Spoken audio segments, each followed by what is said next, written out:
sintonizo.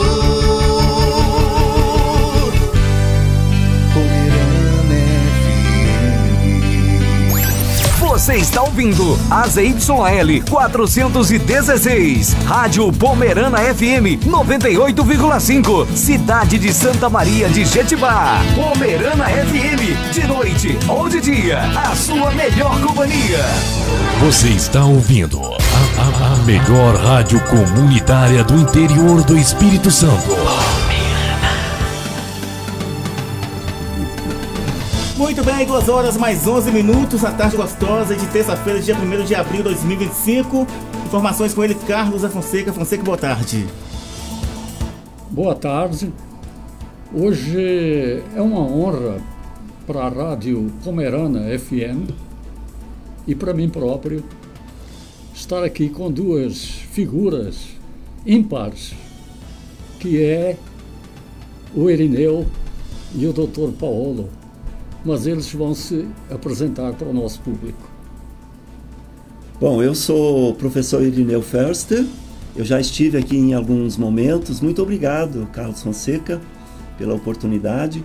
Eu trabalho na UFES, na Universidade Federal do Espírito Santo, e neste momento nós estamos honrados de ter a visita do professor Dr. Paulo Nozella, da Universidade Federal de São Carlos. Ele mesmo vai se apresentar. Com certeza. Bom, meu nome é Paulo Nozella. Um chamam Paulo, o outro chamam Paulo. Fica à vontade. Muito bem, eu sou professor da Federal de São Carlos, mas na verdade eu desembarquei e, portanto, aqui no Brasil me sinto cidadão capixaba. Que bom. Porque eu desembarquei aos 25 anos no porto de Tubarão. E de lá, portanto, desde 1967, em outubro de 67, sou cidadão brasileiro, mas capixaba. Portanto, sou daqui, porque vim de navio cargueiro até o porto de Tubarão para trabalhar e fundar e criar as escolas da pedagogia da alternância em Anchieta, no interior de São Paulo. Do Espírito Santo. Desculpa, em Anchieta, no interior do Espírito Santo. Aí. Tá bom. Está gostando, portanto, de estar aqui. Sim, estou gostando. Tanto quanto eu, que também sou português. Tá bom. E estou em Santa Maria de Jetibá, fiz esta cidade a minha segunda cidade. Então, tá bom. Agora, nós vamos falar, então, de um tema que é pedagogia de alternância. Isso. Eu gostaria de saber o que é pedagogia e o que é alternância. E o que é pedagogia da alternância. Porque muita gente não vai saber com certeza, como eu. Posso começar? Pode. Veja bem, em 1966, eu estava em Florença.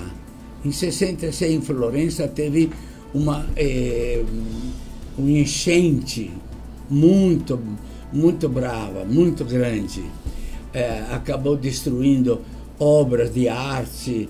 E aí os universitários da Europa inteira se reuniram em Florença para trabalhar nisso daí, ajudar a salvar obras de arte, a salvar literatura que foram destruídas ou pelo menos estragada pela enchente. Lá no Espírito, lá em Florença, encontrei um padre jesuíta, o padre Humberto Pietrogrande. E o padre Humberto me convidou a vir ao Brasil. Falou, quando você terminar a faculdade, vá ao Brasil junto comigo, que vamos fazer um movimento lá em Anchieta, Anchieta, Iconha, em 5 paróquias aí, perto de Anchieta, e Piuma. E vamos fazer um movimento de educação. Vamos levar a pedagogia da alternância, que eu não sabia nem o que era. Mas chegando aqui, ficando sempre na cola do padre Umberto Pietro Grande, fomos criando as escolas. A primeira foi criada posso me enganar, mas em Olivânia, depois em Piúma, depois em Iconha, depois em Alfredo Chaves, e aí o movimento foi crescendo. A uma certa altura, eu levei o centro de treinamento ou de formação dos professores que iriam dar aula nessas escolas, eu levei em Vitória, em Santo Antônio de Vitória, e começamos um curso de muita categoria. Entre nós, na equipe de professores, inclusive tinha o Frei Beto, que estava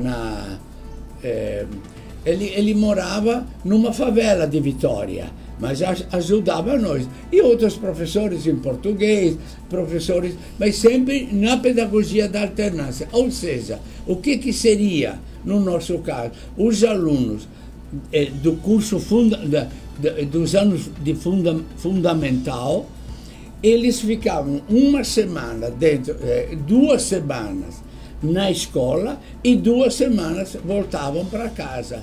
Em casa elaboravam realizavam um projeto de desenvolvimento da própria propriedade, enquanto essa primeira turma ia para casa por 2 semanas, uma segunda turma vinha, e assim por diante. Aos poucos o Estado foi se dando conta que o projeto era interessante, e inicialmente nem sequer diploma tinham os alunos. E aos poucos o Estado foi dando esse direito ao diploma. Hoje tem o direito ao diploma também de 2º grau, ou seja, hoje chamado de ensino médio. Tem direito. E a minha luta continua, mesmo com 82 anos, porque do ensino médio se passe ao ensino superior, em pedagogia da alternância. E eu vou torcer porque um curso de licenciatura em pedagogia da alternância seja inaugurado justamente no estado do Espírito Santo. Essa é a minha missão. E aí entra o professor doutor Irineu. Como é que eu quero fazer 2 destaques para começar aqui o diálogo, continuar com o professor Paulo Nozella.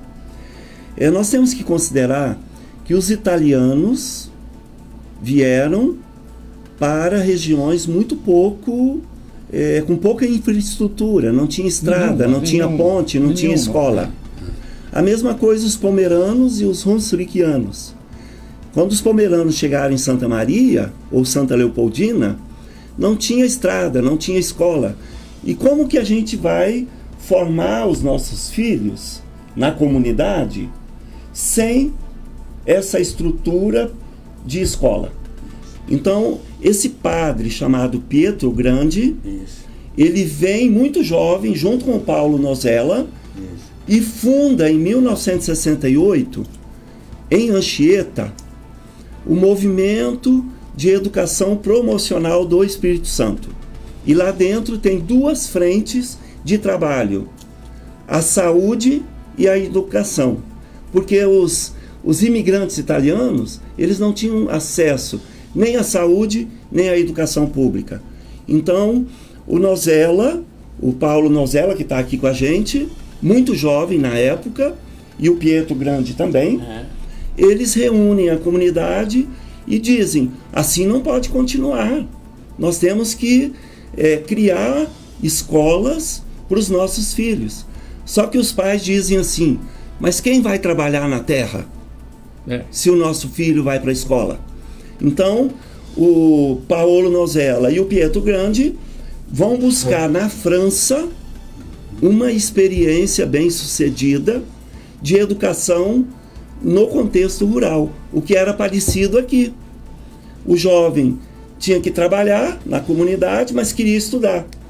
Então, é aí que surge essa ideia de ficar um tempo na escola, estudando aqueles conteúdos de língua, de matemática, de biologia, de história, e um tempo na comunidade respondendo perguntas importantes relacionadas ao trabalho na terra.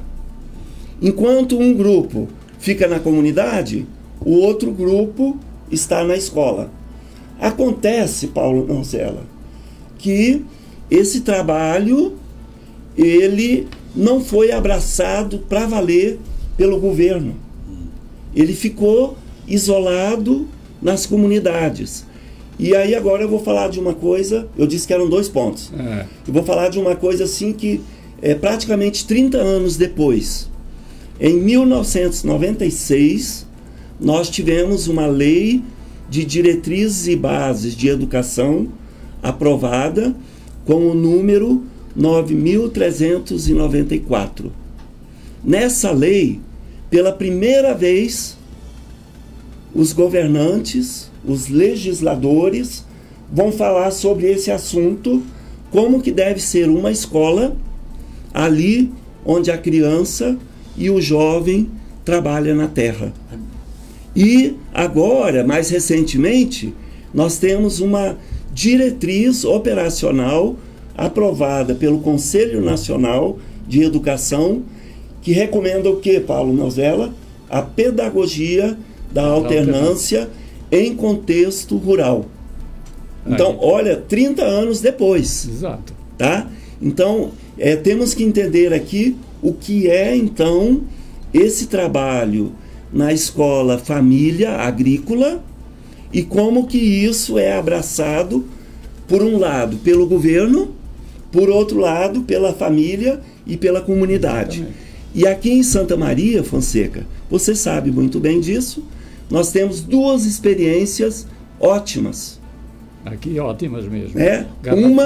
Uma é a Escola Família Agrícola de Garrafão, fundada pelo nosso grande amigo Sigmundo Berger, em 1991, e temos a Escola Estadual de Ensino Fundamental e Médio, Emílio Schroeder, em Alto Santa Maria, que também trabalha em alternância.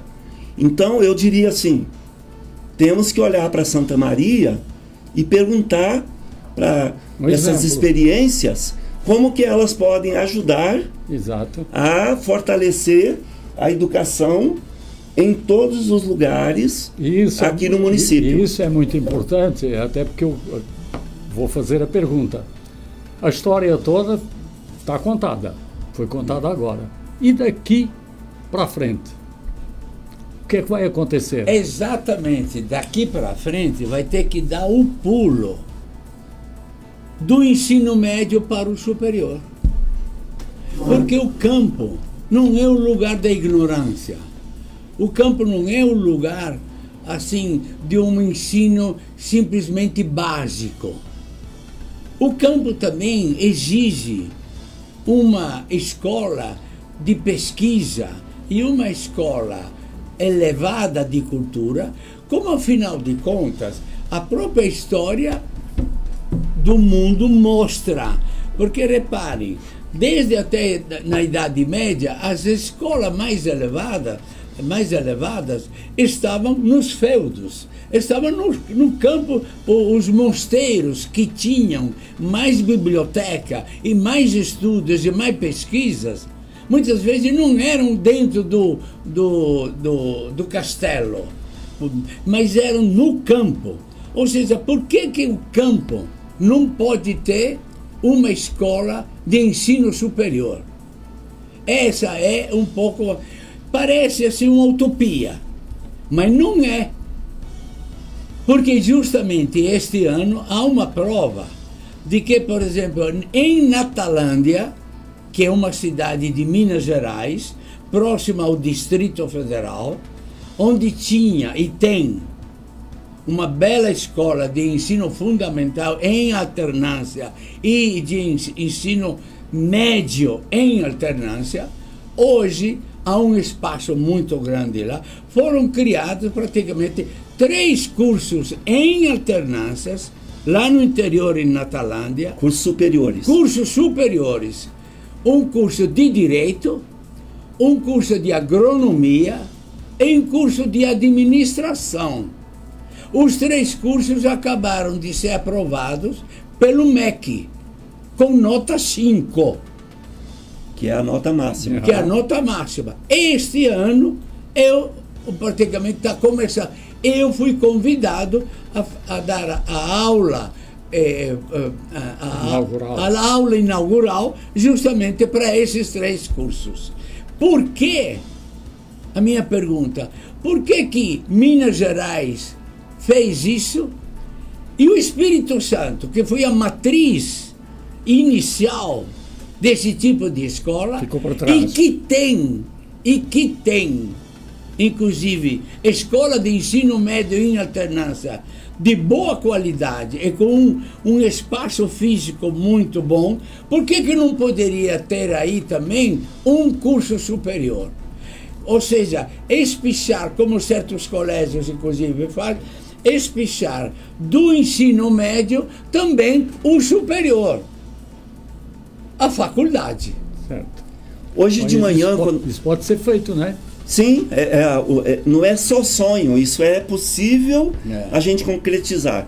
Hoje de manhã, até vai aqui um agradecimento especial à equipe da Escola Família de Garrafão, que nos recebeu hoje lá com um café maravilhoso, com apresentações culturais. Depois teve o almoço e nós nem queríamos ir mais embora. Então, Maurício, Wilson, que é o diretor, muito obrigado aqui do professor Paulo Nozella e do Irineu Förster pela visita que fizemos hoje de manhã e a recepção feita a nós lá na Escola Família de Garrafão. E eu quero registrar que o secretário de Educação de Afonso Cláudio e a equipe e a secretária de Educação Marcileide Stur, daqui de Santa Maria, com a equipe dela, estiveram presentes neste encontro de Garrafão, hoje de manhã, e nós pactuamos 2 coisas bem importantes. Porque o Paulo Nozella, ele fez quase que um juramento lá na escola. E eu quero registrar isso aqui para que toda a comunidade fique sabendo disso. Ele disse: a vocação da Escola Família de Garrafão é também de ser uma faculdade. Não sabemos ainda o curso, porque a comunidade pode pedir um curso para nós. E cabe a nós correr atrás e concretizar isso, né? Então, outro pacto que foi feito lá, muito importante. O secretário de Educação de Afonso Cláudio trouxe para a roda de conversa um desafio muito importante para nós. A comunidade de Mata Fria, lá no Barracão, ela tem um problema muito sério de evasão escolar. O jovem vai para a escola, a criança vai para a escola.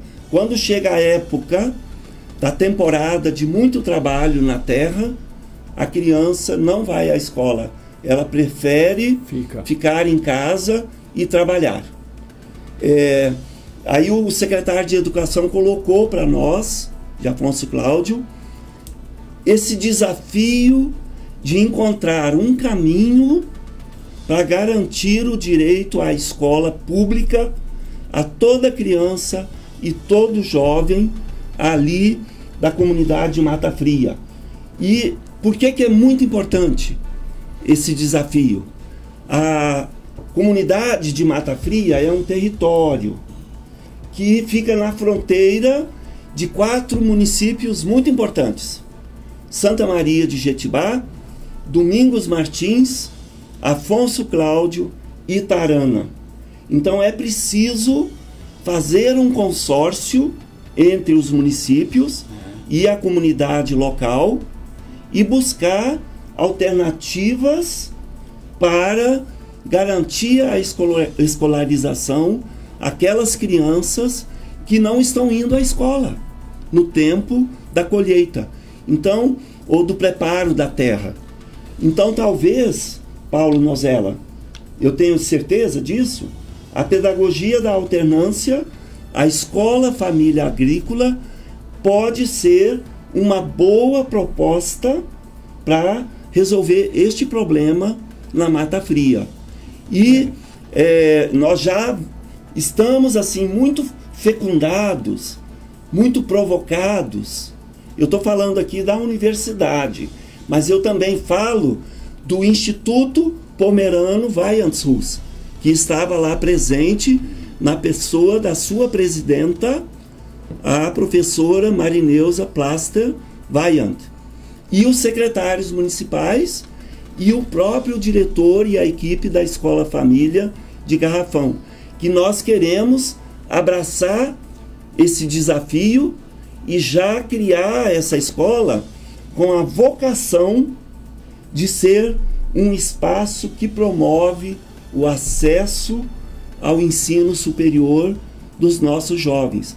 Porque nós queremos, Fonseca, formar médicos, formar engenheiros, formar advogados, pedagogos e professores.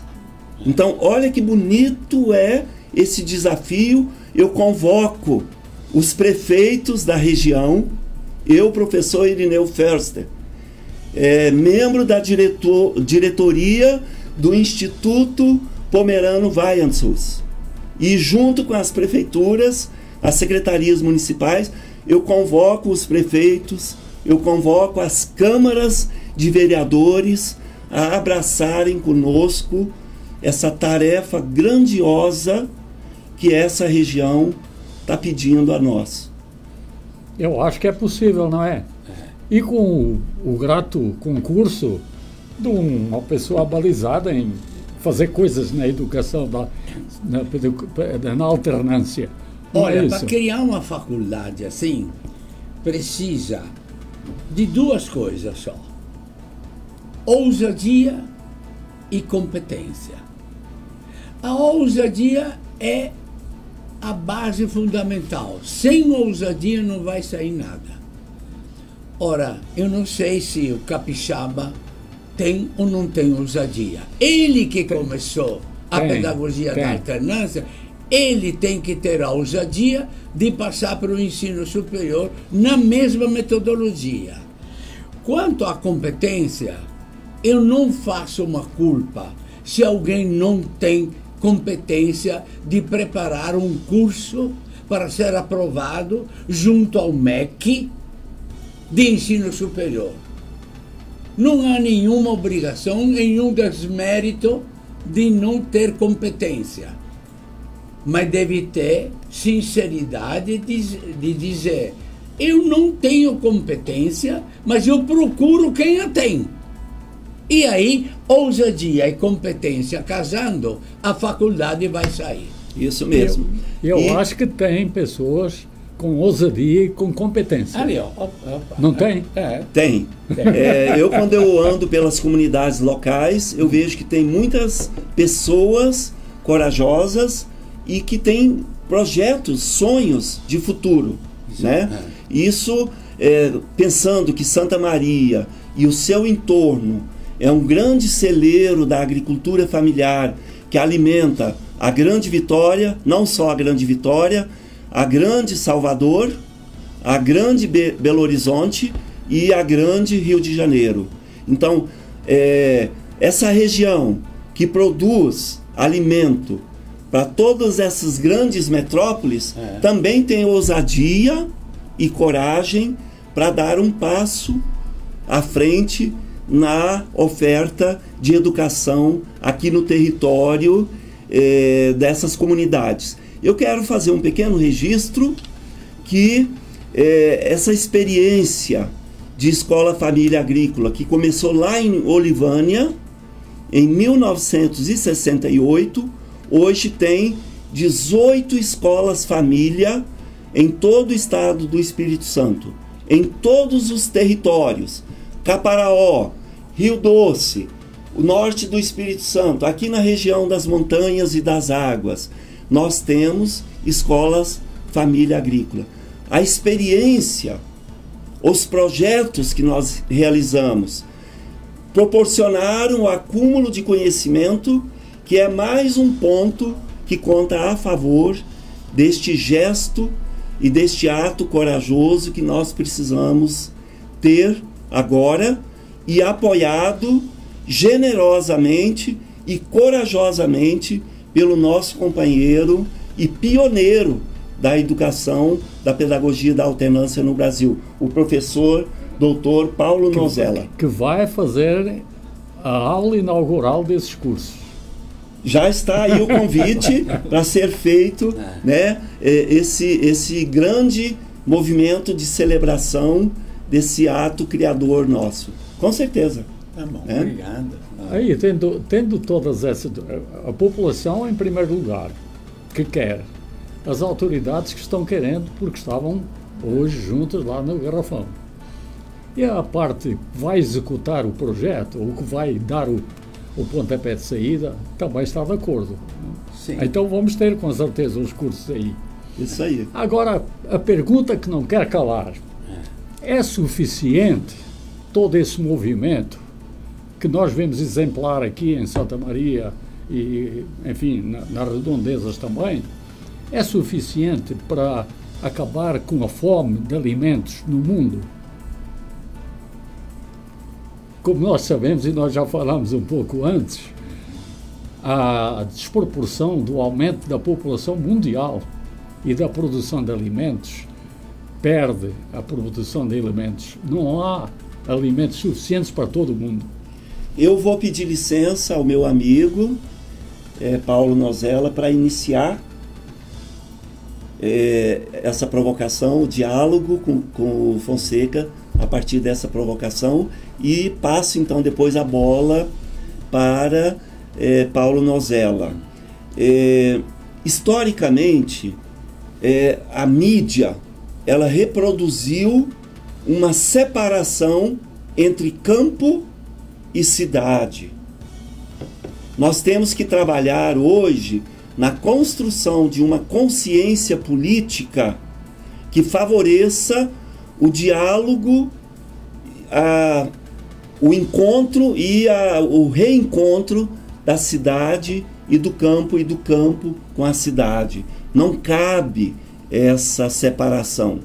E aí o professor Paulo Nozella tem uma reflexão muito bonita, que eu diria que é uma obra de poesia, é uma poiesis, quando ele fala sobre o assunto de que a cidade é filha do campo. Então, professor Nozella, eu peço ao senhor para fazer umas considerações sobre isso. Vou fazer duas considerações. Realmente, historicamente, está se comprovando essa relação entre campo e cidade, no sentido do campo ser quem produziu a cidade. Portanto, o campo é a matriz da cidade. Essa história é muito antiga, inclusive até configurada simbolicamente e tal. Por exemplo, Caim e Abel, a briga entre eles, mas vem de uma mesma matriz. O Caim era o campo, Abel era a cidade. Mas você vai para frente também, na época da Ilíada, por exemplo, ficar no campo ou ficar na cidade. E aí vai passando para frente. Aí, por exemplo, a solução que a igreja deu depois de Roma fortaleceu a cidade. O que importa é a cidade. A igreja, praticamente na Idade Média, achou que não, criando os feudos, achou que devia ser uma integração campo e cidade. E aquilo foi para frente. Hoje está se recolocando essa questão. Qual é a relação campo e cidade? As nações mais desenvolvidas são aquelas que conseguiram criar um equilíbrio entre campo e cidade. Vou falar de nações da Europa Ocidental. Até minha esposa, que foi lá na Itália, na França, diz: mas eu estou vendo que aqui no campo tem um hospital muito bonito, ao mesmo tempo tem...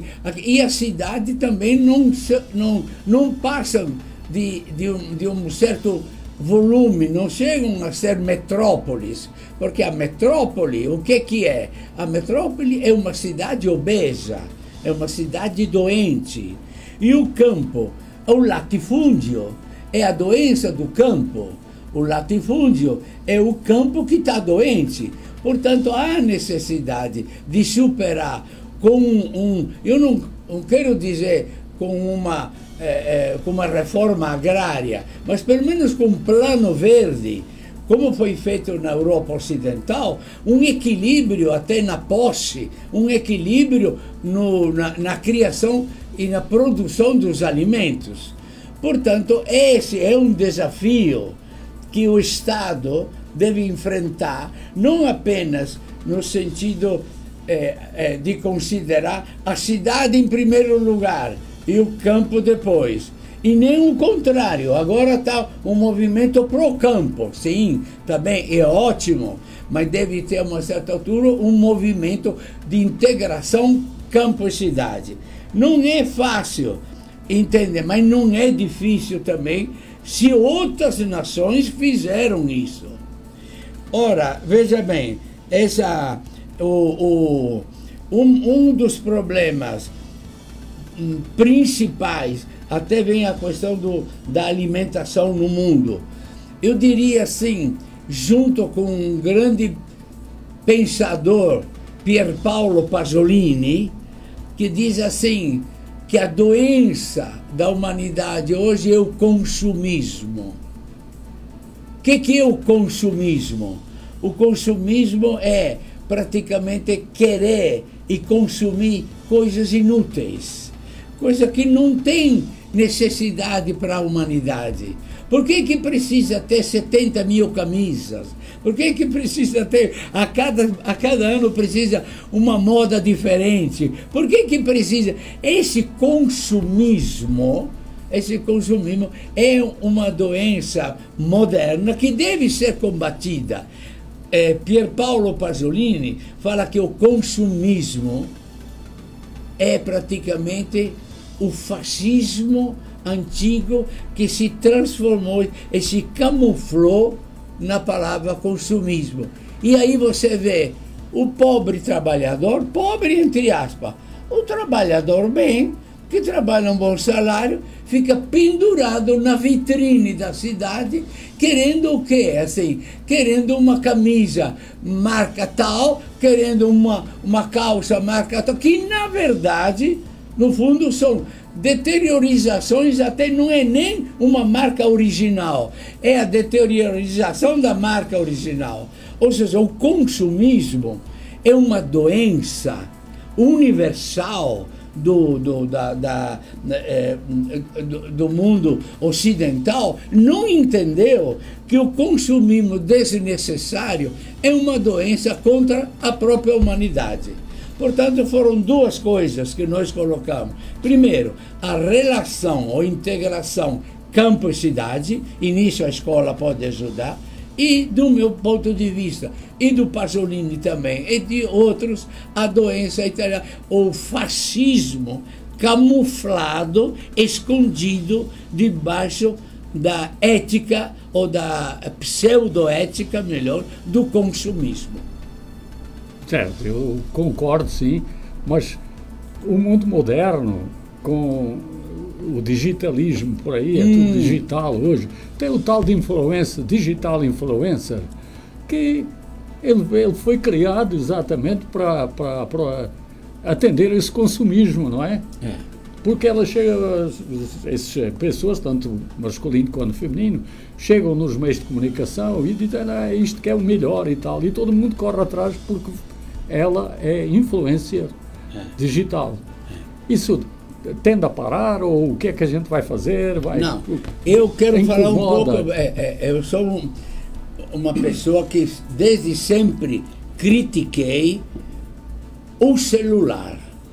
O celular como sendo símbolo, praticamente, dessa tecnologia que você está falando. Veja bem, anos atrás eu até escrevi contra o celular e dizia, não, o celular serve, é bom, desde que se tenha disciplina. Eu até falava uma metáfora, dizia, o celular é como bom vinho. Se você toma uma tacinha na refeição, é bom, faz bem até à saúde.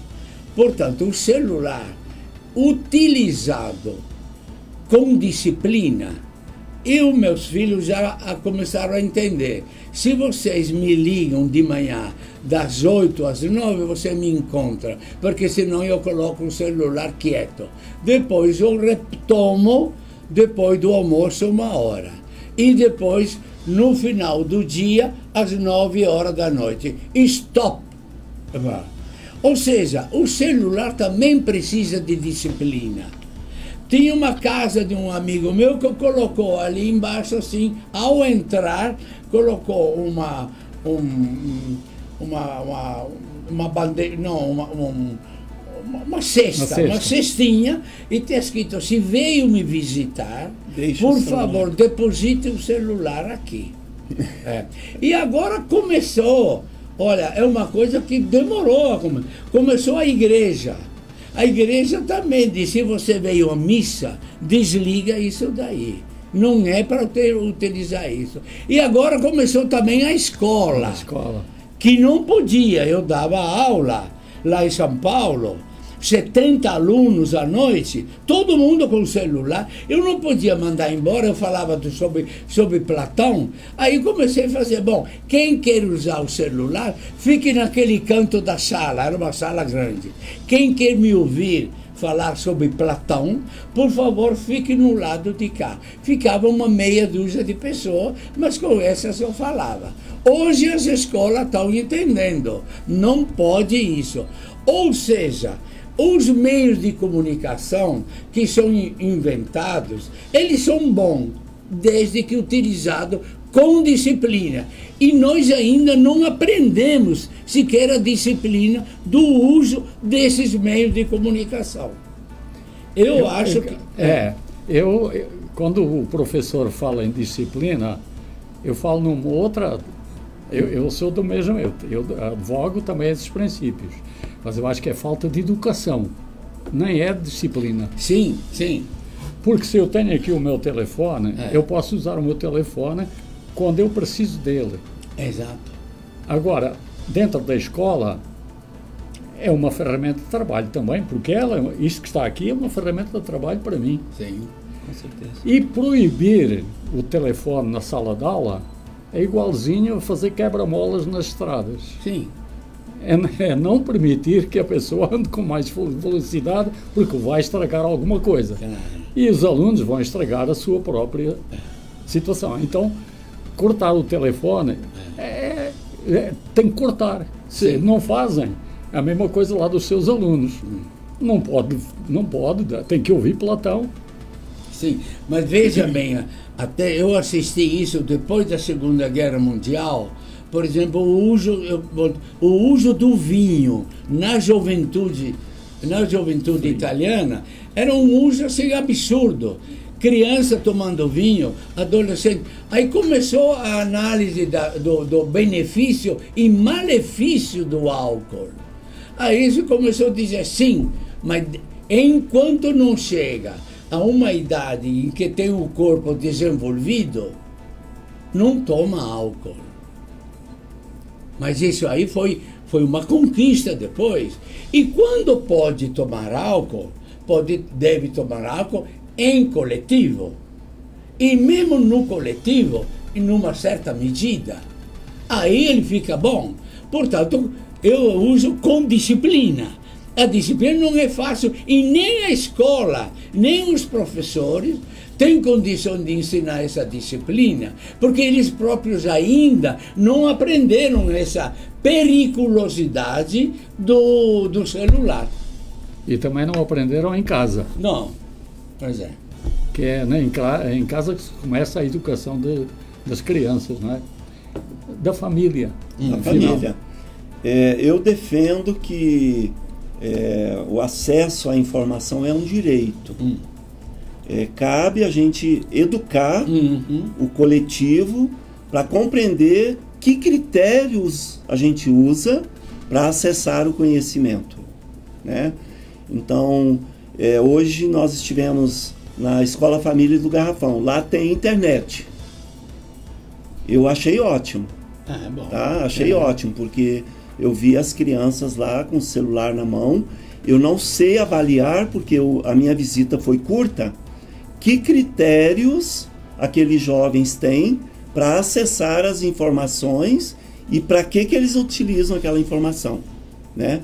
Então, não cabe só à escola fazer esse debate. Ele tem que também passar pela família, que precisa, porque a criança, de um modo geral, ela fica uma parte do dia somente na escola. A outra parte ela está em casa. Então o professor vai fazer uma parte dessa tarefa de formar o utilizador das novas tecnologias, assim como a família também precisa fazer a sua parte.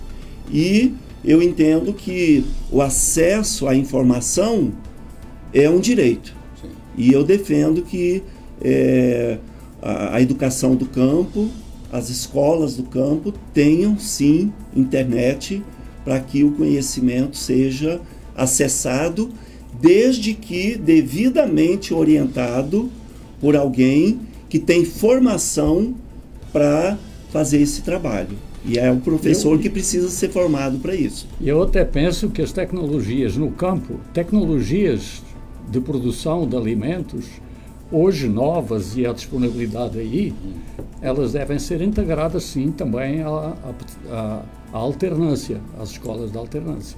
Por quê? Porque antigamente era, enfim, difícil produzir e alguma coisa, de semear e produzir e vender. E vender. Então, são essas escalas. O que leva muita gente do campo a desistir, pura e simplesmente, de tão difícil que é. Mas hoje há tecnologias que permitem produzir quando você quer. E a uva, por exemplo, nós temos uvas aqui durante o ano inteiro, porque um tipo de poda faz com que as mesmas vides tenham 2 vezes floração e fruto. Então, são tecnologias novas que têm que ser aprendidas também no campo para serem aplicadas. E, por que não, através da tecnologia digital. Né? Inclusive a comercialização, não sei até onde isso foi veiculado enquanto informação de massa. Aqui em Santa Maria tem um caso de uma família, os pais são praticamente analfabetos, agricultores familiares. O filho teve acesso à escola e aprendeu a manipular certos aplicativos no celular. E o pai, então, vendia a sua mercadoria para atravessadores e não agregava valor à produção. O filho, por sua vez, que tinha acesso à informação e compreendeu através da manipulação de aplicativos que ele podia acessar certos mercados, nichos de mercados, ele potencializou a agregação de valor à produção familiar. Exatamente. E chegou a um ponto tal que eles não conseguiram atender a demanda do mercado que procurou via internet a produção daquela família. E esse é um exemplo de muitos outros em várias vertentes, não é, que podem acontecer, claro. Pode acontecer. Então, bom, o nosso tempo está quase esgotado. Foi muito bom conversar com os doutores aqui sobre o tema proposto. Eu gostaria até de ficar aqui muito mais tempo, mas o moço vai sair agora também. Tem alguma coisa para finalizar o nosso papo? que querem apresentar. Eu gostaria de dizer que a Universidade Federal do Espírito Santo, ela pode fazer muito mais pelas comunidades locais, e nós temos alguns projetos já em andamento e, oportunamente, Fonseca, voltaremos aqui para divulgar, porque Santa Maria é beneficiada por 3 grandes projetos do Programa Federal Escola da Terra. Não só Santa Maria, como a região. Então, numa outra oportunidade, e tem a ver com esse tema que a gente discutiu aqui. Então, para finalizar, a Universidade Federal pode fazer muito mais do que ela tem feito até agora por Santa Maria e toda a região. Professor Paulo também tem... Sim, bem, quero agradecer a oportunidade que me deram de poder estar falando e outras pessoas ouvirem as nossas propostas, as nossas preocupações. Mas queria observar que a porcentagem de formação superior no Brasil é ainda muito baixa. É mais baixa do que a Argentina, por exemplo. Ou seja, nós temos menos escolas superiores do que a Argentina, do que outros países. O Brasil não pode ficar sem desenvolver certos talentos. E há talentos no povo, há talentos que caberia ao Estado desenvolver bem mais. Eu diria também mais uma coisa. A escola e a escola superior não visa apenas a produção. Ela visa também dilatar o nosso espírito. Ou seja, ela visa proporcionar-nos cultura para saborear melhor o mundo, para saborear melhor a natureza. Ou seja, ninguém, como às vezes brinco, ninguém lê Homero para aprender como se fabrica um cavalo de madeira para entrar em Troia. A pessoa lê Homero simplesmente porque, ao ler, se delicia na poesia entre esses autores, entre esses personagens. Ou seja, a cultura não é apenas para produzir. Ninguém vai assistir uma ópera de Verdi, ou vai assistir uma ópera, uma grande ópera, para aprender a fazer alguma coisa.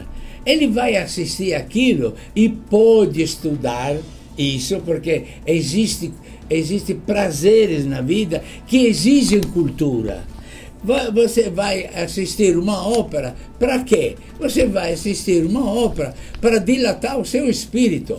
Até Aristóteles falava, existem prazeres que é para você recuperar a energia perdida, como à noite, quando você senta, assiste qualquer bobagem até na universidade, na televisão, para, no fundo, recuperar a energia perdida. Mas existem prazeres mais elevados que servem para dilatar o seu espírito. Para esses prazeres, precisa você estar descansado e estudado. Portanto, eu combato com a ideia de que a escola sirva apenas para produzir. Em segundo lugar, pode servir também para produzir e inventar coisas novas. Mas, em primeiro lugar, serve justamente para aquilo que eu digo, dilatar o nosso espírito. Exatamente. Muito bem. Obrigado. Dentro disso que eu também quero fechar o nosso tempo. Eu vou falar aqui e me socorrer aqui de um artigo que está no meu jornal aí, em que em determinada diz aqui que possamos ir além das súplicas, transformar nossos hábitos e promover mudanças concretas em prol de um futuro sustentável. O Papa Francisco, na sua encíclica Laudato Si, Laudato que Si, faz 10 anos, defendo. faz 10 anos este ano. Faz 10 anos. Aí da fraternidade e ecologia integral, como ele fala, que é aquilo que nós temos que fazer. Muito bem. E a Rádio Pomerana está aqui como parceiro, sempre, a toda hora. Muito obrigado. Muito bem. É só dizer, Fonseca, estou indo aí, ou Carioca, ou alguém da rádio, e marcar, e nós estamos aqui de peito aberto e os microfones abertos para levar isso para a comunidade. Muito obrigado por terem vindo. Esperamos que tenham aqui mais lugares onde se sintam muito bem. Muito obrigado. Nossa. Moia! Isso mesmo. E este vídeo está disponível e nós vamos passar, eu vou passar Aí para passa o você. link, depois a gente pode recuperar na legal. íntegra. Ótimo. Ok? Tá bem. Muito bem. Já desligou? Música, notícia, informação. Pomerana FM. Pomerana FM. Show da tarde. Simone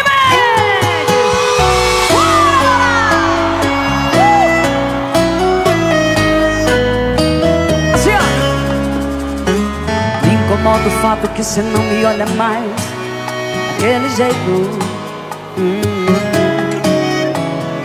Me incomoda essa preguiça da sua língua, os nossos beijos.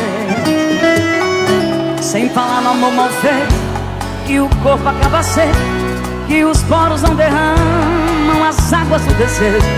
Eu preciso de uma resposta, porque entre o tchau e o fim eu tô no meio. Joga a mão! Se você quer que eu fique, me pega, faz aqui no chão da sala, me entrelaça até eu pedir água. Diga!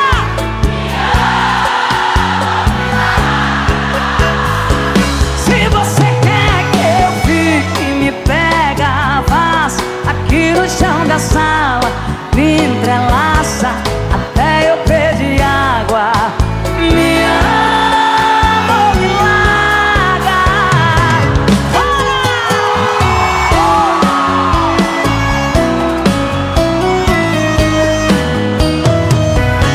Sem falar no amor mal feito, que o corpo acaba seco, que os poros não derramam as águas do desejo. Eu preciso de uma resposta, porque entre o tchau e o fim eu tô no meio. Se você quer que eu fique, me pega, faz aqui no chão da sala, me entrelaça até eu pedir água. Me ama ou me larga. Se você quer que eu fique, me pega, faz aqui no chão da sala, me entrelaça até eu pedir água. Me ama. Muito bem, Simone Mendes. Me ama ou me larga. Tchau, gente. Até amanhã às 10 na sua Manhã Legal. Vem chegando uma cinete com Toca Tudo 98. Até às 7 ela te faz companhia. Depois São José Fernandes. Tchau, tchau. E até amanhã às 10 na sua Manhã Legal. Tchau, tchau. Fui. É hora da hora. Hora certa. 3:03. Oferecimento Super Show, show de economia, preço baixo todo dia. Continue na sintonia. Mais músicas. Quem está conosco também está com você. Agora na Pomerana FM, apoio cultural. Você apoia, a sua marca cresce.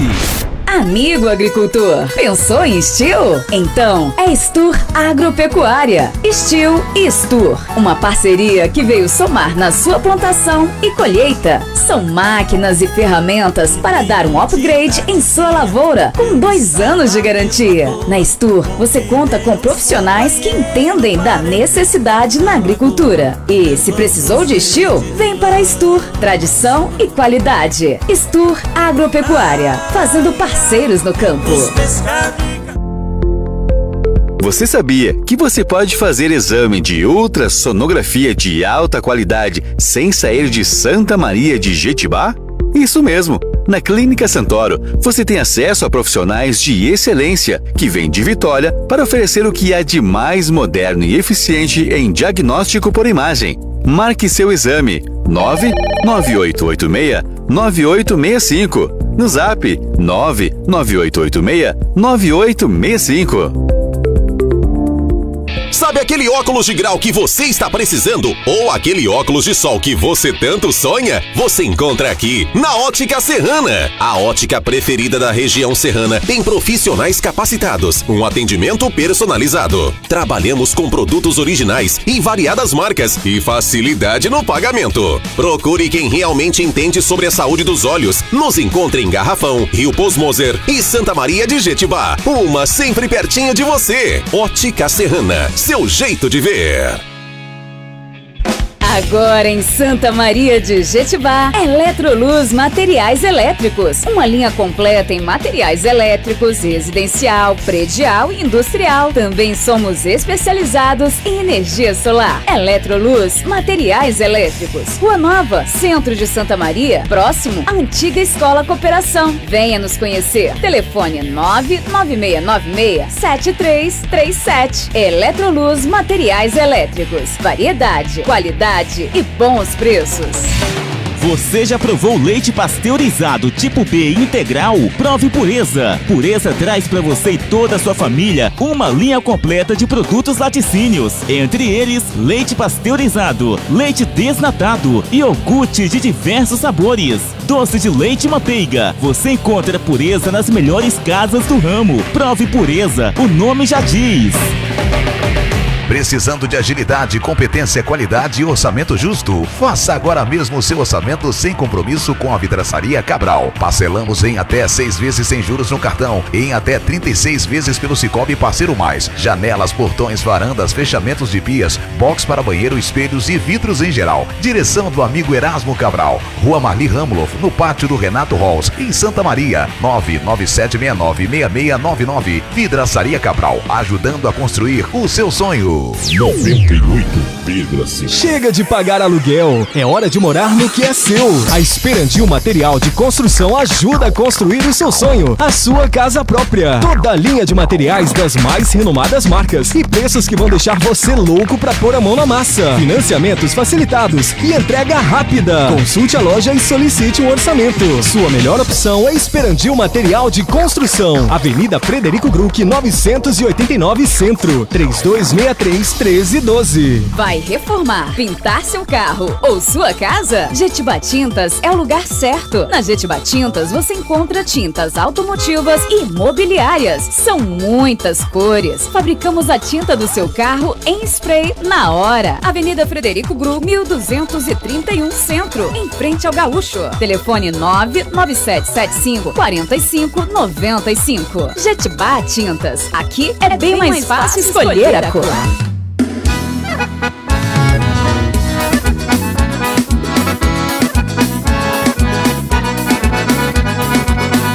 Quem comprou, comprou. Quem não comprou, vem, chega mais. Vem comprar aqui no Tresman que tá baratinho demais. Quem comprou, comprou. Quem não comprou, vem, chega mais. Eu vou logo avisando, as ofertas estão bombando. O Tresman é bruto demais.